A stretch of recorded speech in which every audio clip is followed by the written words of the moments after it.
Have you ever run across a TV series that was so bad it was good? This ain't it. He who controls the spice controls the universe.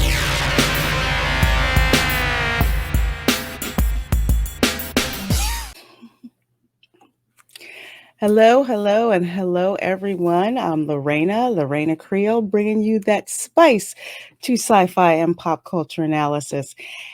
And this review has actually taken me much longer than I planned to do. Not because I was too busy, but frankly, because I felt the show was such an insult to my intelligence, I didn't feel like making it a priority. However, I will say some things in this video that some reviewers may not feel comfortable saying. But you know, you girl, I got to bring that spice to you. So that is exactly what I'm going to do while reviewing episode 1 of the infamous trash fire known as Batwoman season 2. But before I get into that, please do me a favor and hit that subscribe button. And not only that, make sure to hit that notification bell so you get notified whenever I go live, do new videos, especially when you're like, hey, Lorena, when are you coming out with that review of Batwoman season 2, episode 1? I've been looking for it. Well, if you hit that notification bell earlier, you finally got notified when I decided to review this travesty of television. But let's get into it. Okay, so to catch everyone up, I am not a DC fan, not a huge fan. Most of the things that I know from the DC universe is that, oh God, what the frick is his name? Now I'm drawing a blank. Clark Kent is Superman. Bruce Wayne is Batman. Bruce Wayne has a butler named Alfred. And Bruce Wayne has an armorer known as Lucius Fox.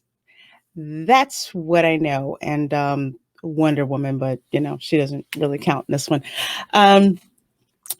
Not a big fan of the comics, and I did binge season 1 with a good amount of wine, and basically figured out that Batwoman's a lesbian looking for acceptance, still pining over her girlfriend, and apparently in season 2 she's missing.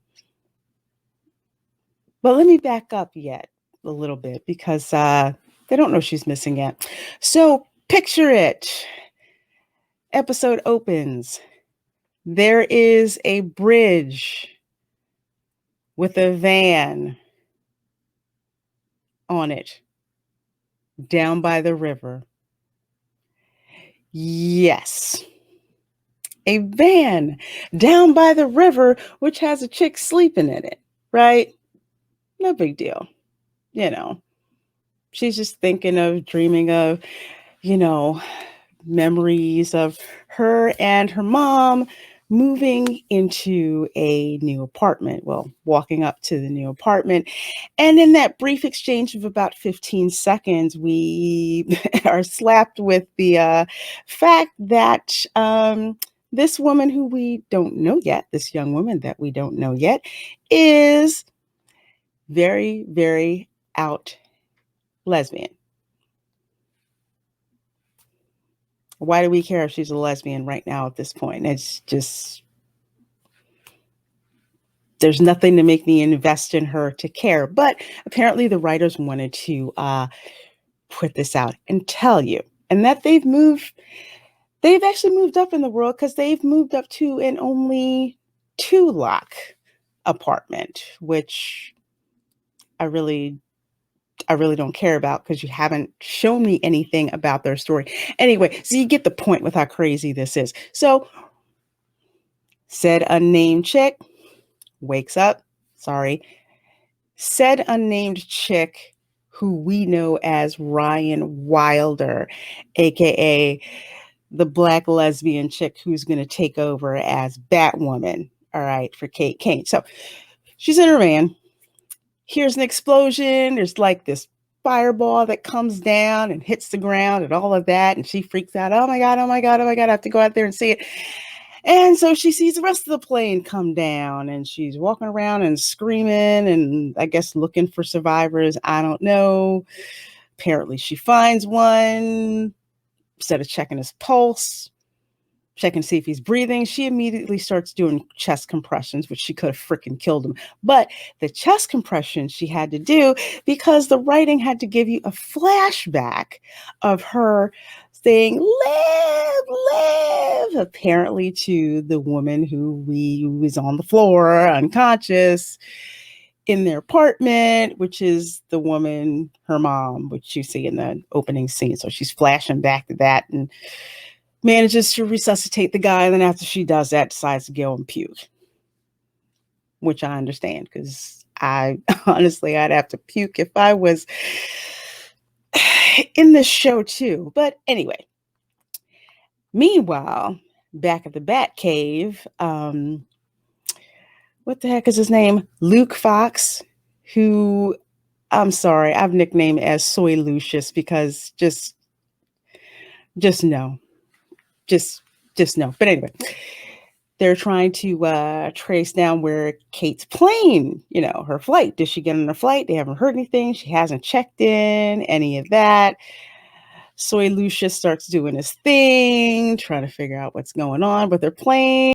And he manages, I guess, to tap into, the grid that shows the telemetry of all the planes and everything and finds her flight and starts to notice each position at a certain moment in time. And the more of those telemetry positions he calls out, the lower in altitude it goes, and very, very sharply, until horrified, he figures out the plane crash. Cut back to another scene. There's Ryan looking through the wreckage, looking completely confused and whatever. She happens to see a piece of headgear with a red wig, and then coincidentally picks up a very, very nice looking Batwoman suit and just kind of looks at it. Convenient how it was just laying there. And that's the open. Are you intrigued?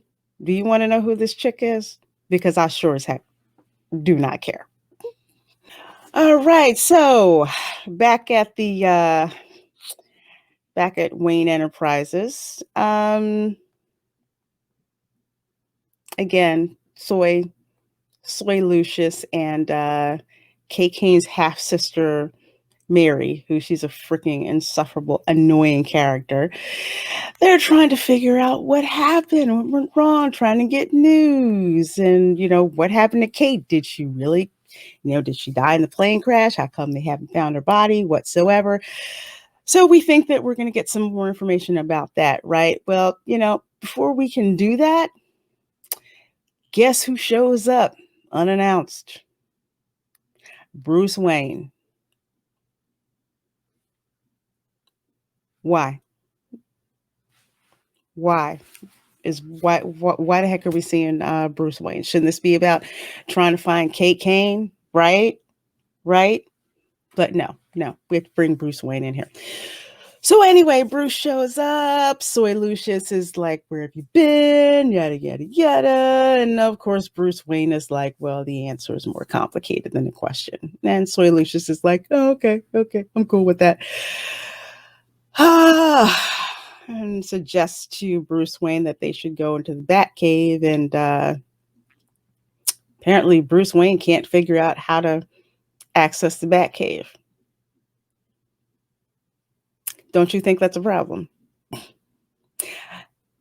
Wouldn't you think that Soy Lucius would be used to so many people trying to break security, pretending they're Bruce Wayne's groupies getting into, Wayne Enterprises? Something should have tripped him off that something was not right, especially when Bruce couldn't figure out how to access the Batcave. All right. I don't think so. I don't think so. He should know that, right? So you think Soy Lucius would show him the door or kind of like stall him a little bit? No, nah, nah. Bruce Wayne butters him up and is basically like, oh yeah, you should you've been the man of the house. You should open the door. You should open it up. You should go first. And so Lucius is like, yeah, okay. And he goes ahead and does that and lets him in. Already something is not right with this picture. But we'll just go with it. We'll just go with it.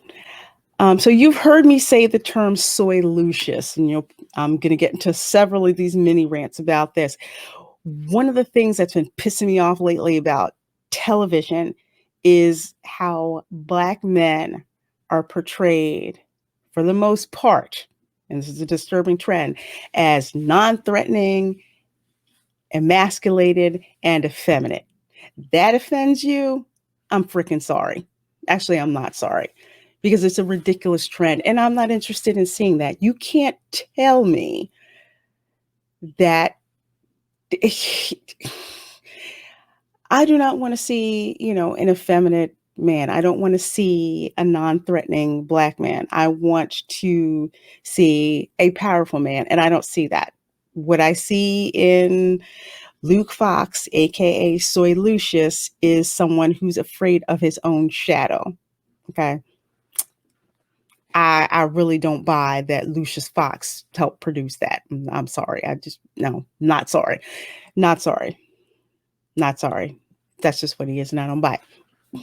So we cut to a scene where Ryan Wilder is in her PO's office. And, the PO basically wants to find out what's going on, how she's doing. And Ryan's like, well, I found something pretty sick, kind of a game changer. And the PO is pretty much like, okay, yeah, that's nice. What is it? Is it housing? Is it a job? The important things that you should be focused on. And, Ryan doesn't really have an answer at all for it. And Ryan goes into this victim, diatribe, basically saying, I'm a victim. I don't have time for that. Or P.O.'s like, well, how come you haven't paid your court fines? And here we go into the spiel. Well, I haven't paid my court fines because I can't find a job. Landlord doesn't, want an ex-con to move in, and a landlord doesn't care that, the drugs weren't mine. And, pretty much every excuse in the book why she's not actively doing anything to be productive and to put her life, back on the right track. Where she also says no martial arts dojo will hire her. Then again, how do we really even know she's any good at martial arts? But they didn't show us that, so how do we know?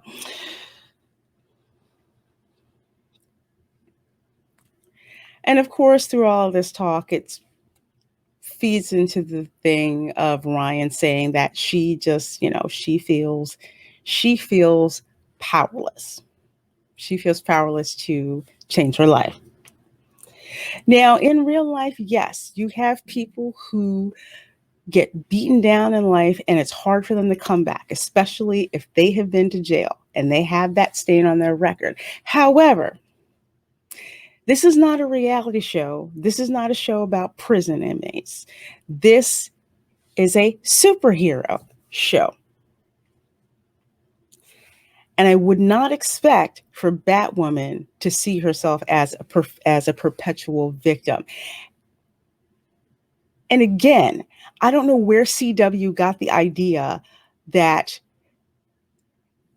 they cast this Black woman as Batwoman, but you paint her as, a perpetual victim living out of her car with a plant in a van. Well, it wasn't a car. Living in a van down by the river. You get that. perpetual victim, some involvement with drugs, and just feels like she can't do anything. That she's just a victim. And frankly, that's insulting. That's extremely insulting because it doesn't come from a position of it doesn't it just comes from victim mentality that I'm really, really sick and tired about. I would actually give more credence, just switch places and say that Ryan was actually the PO, the PO, sees what goes on with the parolees that she has to interact with and help. She sees the success stories. She sees the failure stories. So she knows, who's trying to get their life straight and who isn't. The people who got, just caught up and they were in the wrong place at the wrong time, and the people who just generally,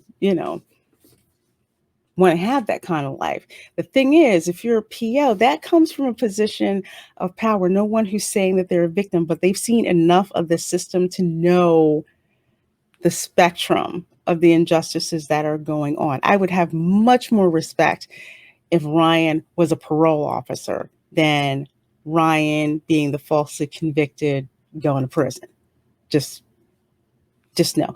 I already see enough of Black people on the news with respect to drugs and being in prison. Why the heck, CW, do you think I want to see this in my entertainment? Just saying. Doesn't make sense.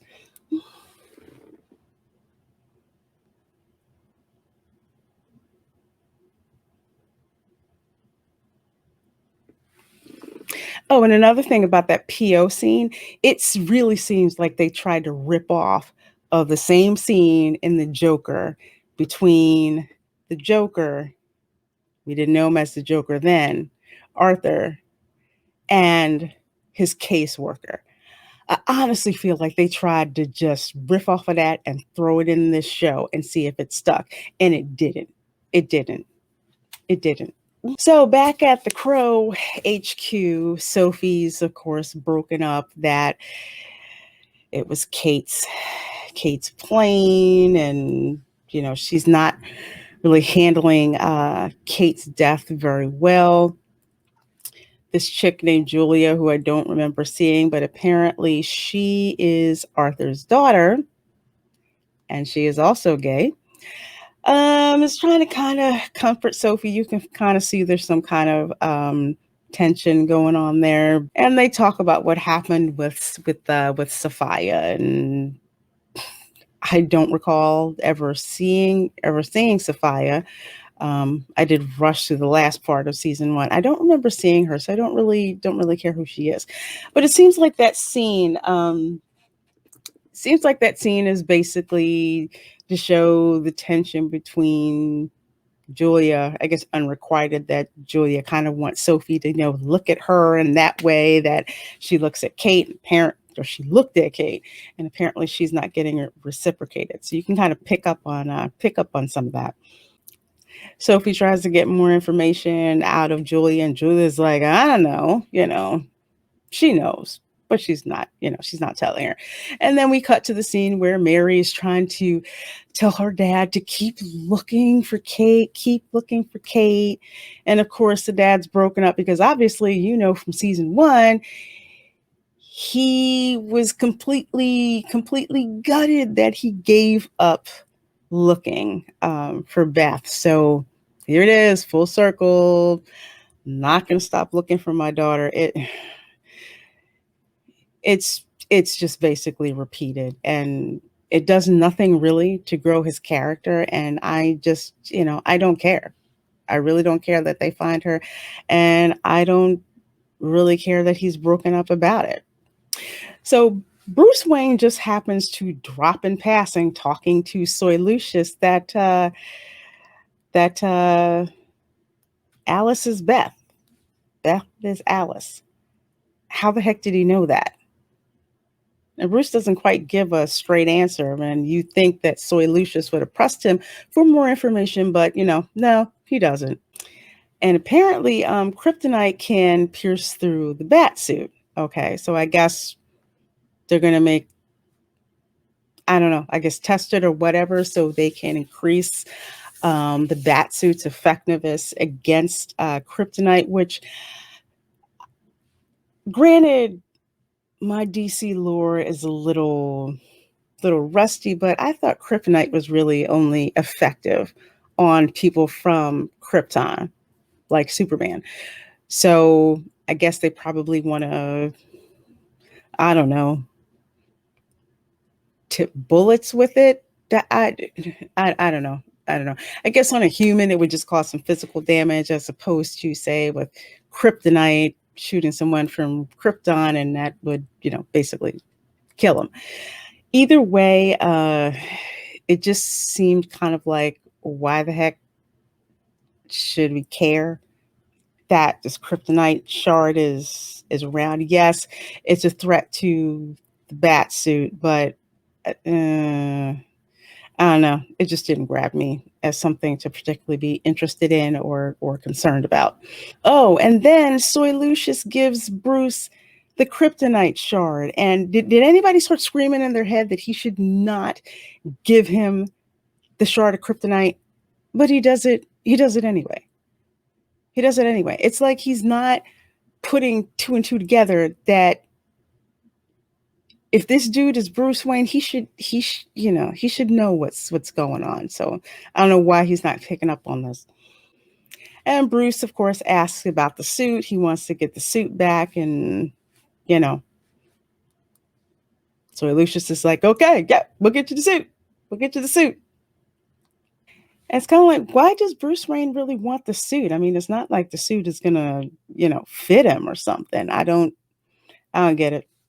So then we cut back to Ryan putting on the bat suit. The one where I said, it's probably who knows where it's freaking been with all the germs that are on it. Well, she's putting it on, and then there's the montage that plays of her seeing, her mom getting her mom dead on the floor, landlord dead on the floor, you know, herself getting kicked and all of that and assaulted. And she's just like, never again, never again. She's all suited up and it's like, okay.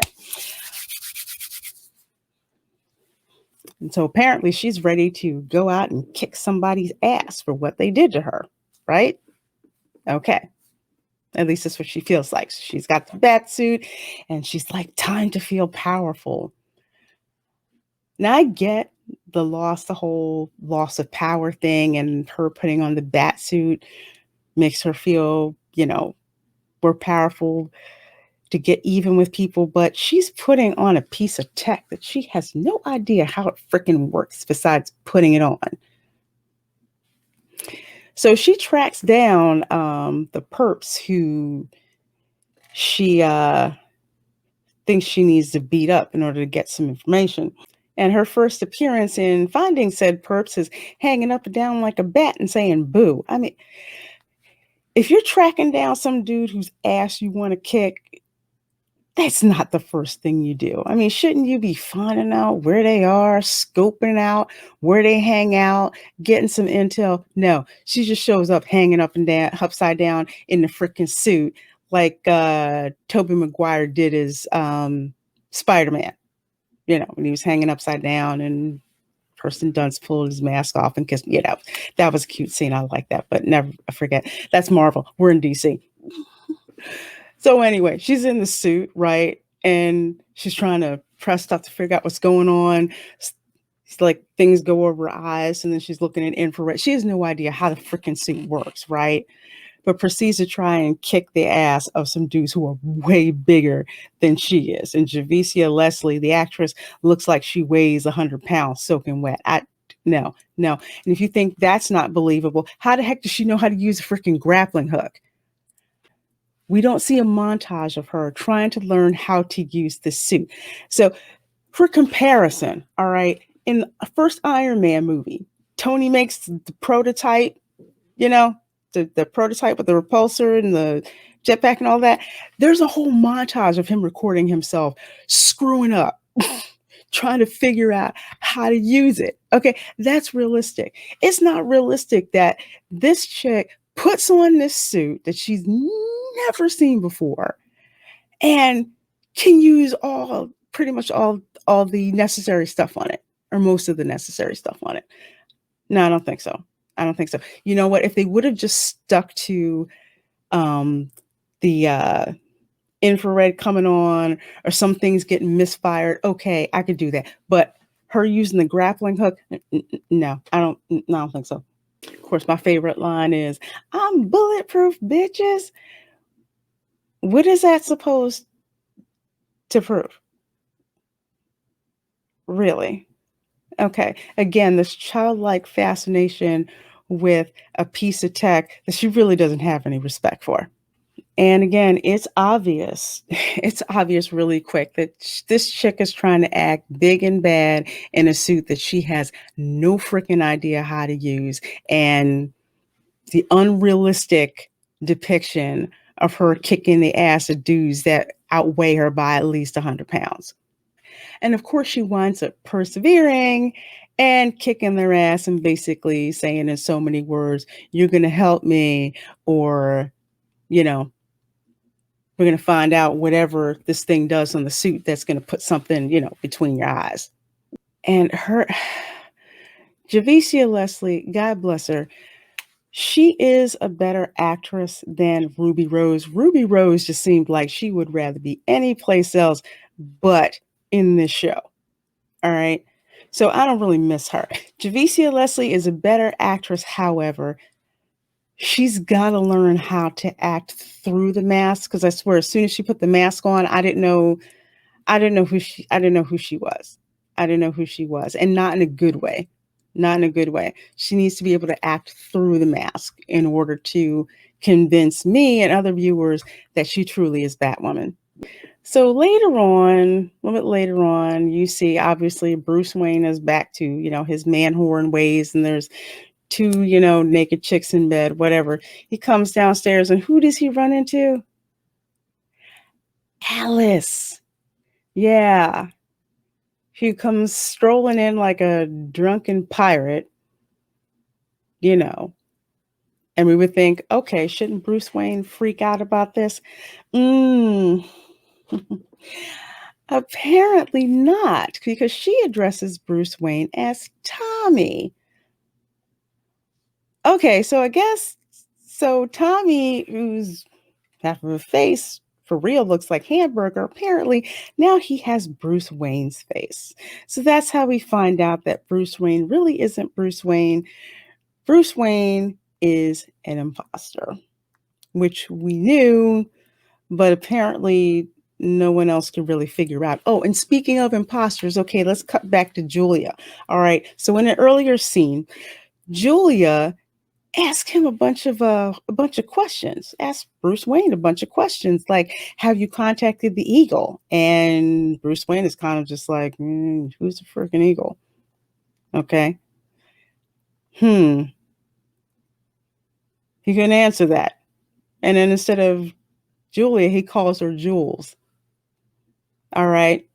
Right. And then later on, Julia comes back to tell Mary and Soy Lucius that apparently the person who they think is Bruce Wayne really isn't. Now, why is it that Julia could put two and two together and figure out this dude was an imposter and lift his, you know, fingerprints off the glass he was drinking out of and run it to basically say, yeah, this is this dude Tommy that escaped from Arkham and he's an imposter? Actually, I can tell you, because they let a lesbian woman, figure that out first to basically make Soy Lucius, an effeminate black man, look stupid. That's pretty much what it is right there. So apparently, as soon as Ryan puts on the suit's activated, Soy Lucius and Mary see up on, the display, "Hey, the suit's activated. Let's go find it. It's Kate. She's probably alive." So they go run and chase down the suit. They're going, down into the sewer or whatever. And Mary's like, "Oh yeah, Kate, I've missed you. I've missed you so much." And it's not Kate, is it? She notices that. And he just kind of stare there and, basically saying, you're not Kate. And of course, Ryan pulls it off. A black woman, it's obvious, it's not Kate. Okay, so if I'm Mary and my sister has been missing and I see this chick in my sister's suit, I'm not trying to make nice and try to really understand her. I'm just like, Heifer, who are you? And give me my sister's suit right now. But no, we got to have the dialogue, got to have the monologue go on where they try to say, what makes you think that you can wear that suit? The suit's made for a hero. And then Ryan goes into what has to be one of the worst monologues that I've ever heard written about how she's a victim, how she's the 325th, or is it 375? 300 and something baby born to a black woman. Yes, that's what she said. I don't think her mother had 300 and some odd kids, but that's how they wrote it in the grammar. Yeah, the grammar matters. Okay. And she talks about how she's, $20, to a group home, what her inmate number is. So basically they tried to tell her that she's not a symbol, which is true. She's basically saying that she's a statistic. And until she can set right the statistic of her mother dying or her mother being killed, she's keeping the suit. Grappling hook, I'm out, biatches, and gone. Okay. I don't know how Mary and Soy Lucius let her get away with that, but I'm not writing this show. And also going back to Tommy, I have to tell you, Tommy is more believable as a villain than the chick who plays Alice. I don't know how that works, but I was pretty much rooting for him. Even when he managed to find the Batmobile, which Soy Lucius did not know existed, to go after the suit. And speaking of the suit, I know I'm jumping all over the place, but this show is a freaking hot mess, and I think going out of order is the only way that I can stand to review this thing. You see Ryan in her van down by the river, looking at a newspaper with Kate Kane, making the usual snide remarks about how Kate is, rich and privileged and, and all of that. And at the same time, they cut away to a scene of Mary trying to look up who Ryan Wilder really is. So you have Mary looking up Ryan Wilder and recording her sob story, cut alongside of Ryan reading through the newspaper, finding out things about Kate, going from disparaging Kate because she's rich to thinking Kate's actually pretty cool since one, Kate's a lesbian, two, she's donated money to inner city causes, and three, I guess she's owns a bar now where people who are in the LGBTQ community can go there, kind of like a safe house for them to connect with family. I guess kind of like in a neutral environment. That's all, well and good, but it makes Ryan feel like she's not worthy to wear the suit, and basically hits the little GPS locator on it and basically says, okay, come and find your suit. Oh, and Mary finds out yet more victimology information about Ryan and how sad her life was and how she had tried to, turn it around. So I have gone way too long into this, and frankly, it's, to sum it up, it's a half-assed written episode to get us to buy into the fact that we have a race-swapped Batwoman who happens to be gay, and that's the first thing that they harp on, and we should just accept that. No matter how atrocious the writing is, no matter how atrocious we see such things as, the Batmobile going at top speed, but yet Ryan can continue to steer her van to just be a step ahead of him, you know, just be a step ahead of him. And it takes Mary to tell Soy Lucius to hack into the Batmobile. Soy Lucius should have figured that out as the first thing to freaking do. Granted, he's never seen it before. It's all got to communicate through the Batcave, right? Okay, so I don't know why he didn't figure that part out. And then you have Ryan apparently beating up Tommy, this big, dude. He's got to at least outweigh her by at least 75 pounds. Another unbelievable, not realistic combat scene where she's basically beating the crap out of him to the point beating him to death. I don't believe that either. Makes no freaking sense. But apparently she gets shot with something. I'm assuming it's the kryptonite bullet, but whatever. And it's over. Pretty much it's over. And then we get to the scene to wrap up everything later on, where Ryan, brings the suit to Soy Lucius and Mary. And basically, I'm not a hero and I don't deserve to wear that suit. You're right. You don't deserve to wear that suit. And honestly, that is where they should have let her walk out next. Wait for the next person, someone more worthy to wear that suit. Someone that is not just about what their race and their sexual preference is. And that's all that it is to sell this. No. They should have ended that right there and possibly bring someone else in as Batwoman. But no. They're keeping her. And the last scene that you see is Ryan's kind of looking around and talking to her mom's plants, having a little moment, and then happens to look at the wound she got where she was shot at. And what you can see is just like this green stuff mixed with, her blood kind of leaching out of that wound. So apparently kryptonite does affect her, I guess, as like poisoning or something like that to humans. Maybe something like lead poisoning. I don't know. But that's what we're left at.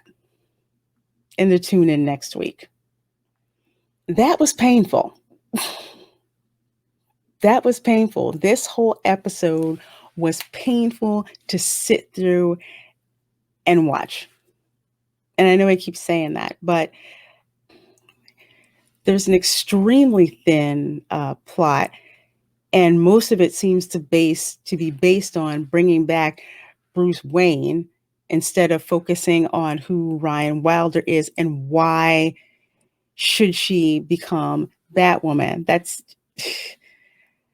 just doesn't work. That just doesn't work. The episode starts out specifically get who she is, what her sexual preference is, then all the grievances that she has because she's a Black woman. That's not enough. And I'm tired of shows just thinking that all they have to do is race swap characters and that's enough. No, we don't need these race swapped characters that basically serve as sloppy seconds to minorities. Develop new original characters. Again, look at Black Lightning on the CW as an example. Original characters who happen to be Black. In this case, it looks like with Batwoman, again, and they've been very vocal about this, they just wanted to check boxes. Check box 1, she's female. Check box 2, she's Black. Check box 3, she's an LGBTQ person. I don't care about any of those. I care about a good story. I care about complex characters. I should care about the characters. And frankly, at the end of this episode, the only character that I freaking cared about was Tommy dead in the sewer, which apparently his sister Alice is keeping his dead body around because she's plotting her revenge against Sapphire or whatever. I felt sad that Tommy was gone. So, pour one out for Tommy. Because I'm going to miss him. He actually made this episode pretty interesting.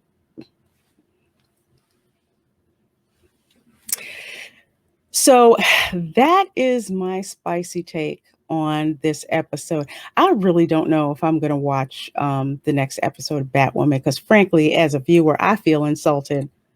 I feel insulted, and frankly, just I am not surprised that the ratings have dropped so freaking far from this episode. I'm not a fan of Rotten Tomatoes, but I'm pretty inclined to believe what they have here for Batwoman's ratings.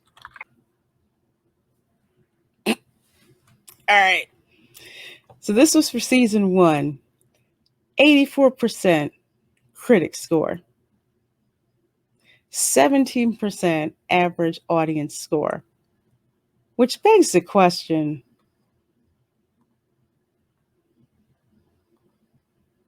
what are these people smoking? That was only season 1. Looking at season 2, they haven't even updated these numbers yet. So I'm going to be real interested to find out what those are. Well, the critics' ratings are going to be off the chart. Like, this is the best thing since sliced bread. Isn't it great? We have a black Batwoman and she's a lesbian and it's just great. It's just great. I just can't wait to see what the regular folks commenting on this are going to say. So again, CW, as a black woman who happens to be straight, I can tell you, you're not going to get me as a viewer just because you race swap Batwoman. I'm too smart for that. Your viewers are too smart for that. And black viewers are definitely too smart for that. I won't say all of them, but a good percentage of us are, I really can't say a big percentage of us are really impressed with this. But then again, I'll just speak for myself to be safe and say this straight black woman is not impressed at all. And I know you need to quit while you're ahead, but we know you won't. We know you won't. So that is my painfully spicy take on Batwoman Season 2, Episode 1, with the new Batwoman portrayed by Javicia Leslie. Let me know in your thoughts in the comments. I'm pretty sure I know what they're gonna be. I really can't see any glowing praise for this show, but if you do have glowing praise for the show, definitely share that. I'm pretty sure this probably appealed to some people. So if it did, let me know what it is that appealed to you about it. And are you looking forward to continuing to watch this show? And if you didn't like it, I really want to hear from you. All right. So with that said, folks, remember to please subscribe to my channel. Also, please do hit that like button and share this video out there into the interwebs so other people can find out more of how I feel about the new Batwoman. All right? Okay, so with that said, remember, never underestimate the power of pop culture. Stay plugged in. Bye.